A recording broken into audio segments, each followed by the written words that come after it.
Mahalaga ba ang panuring pag-iisip sa pagbuo ng isang mabuting pasya? Ikaw, Oji. May katanungan tayo ayon sa survey.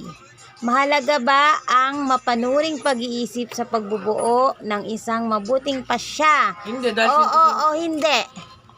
Oh yes, oo. Bakit? Ano ba yan? Tangan yun. Ito nga. Mahalaga ba ang mapanuring pag-iisip sa pagbuo ng isang mabuting pasya?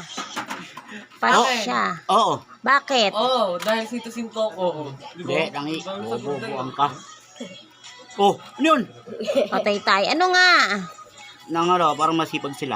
Papa, O, ano yun? Pasok na yun. ano man ang bakit naging mabuti ang desisyon or pasya? Yung ano, yung pasya na talaga niya, yun talaga yung sinasabi ng tao, di ba? Oh, Yun talaga. anong yun talaga? Yung pasya nila. Ano ba siya? Kung ikaw pa pipiliin, kung ikaw mamamatay ngayon, bakit hindi pa bukas? Subukan talaga. Ako dahil. Kahit Dali Sigat ka ba? Kung ikaw mamamatay ngayon, bakit hindi pa bukas? Gusto ko na to, tomorrow. Kasi, Tomorrow? tomorrow. Spell tomorrow. Tomorrow, bukas uli. Ay, baka title ako dyan, ti. Tapon ako din, bata. Tanga, tapon. Baksa ka eh. Ikaw, tapon ako dyan, sabi Dali. Ikaw naman. Number 3. Pagmamahal.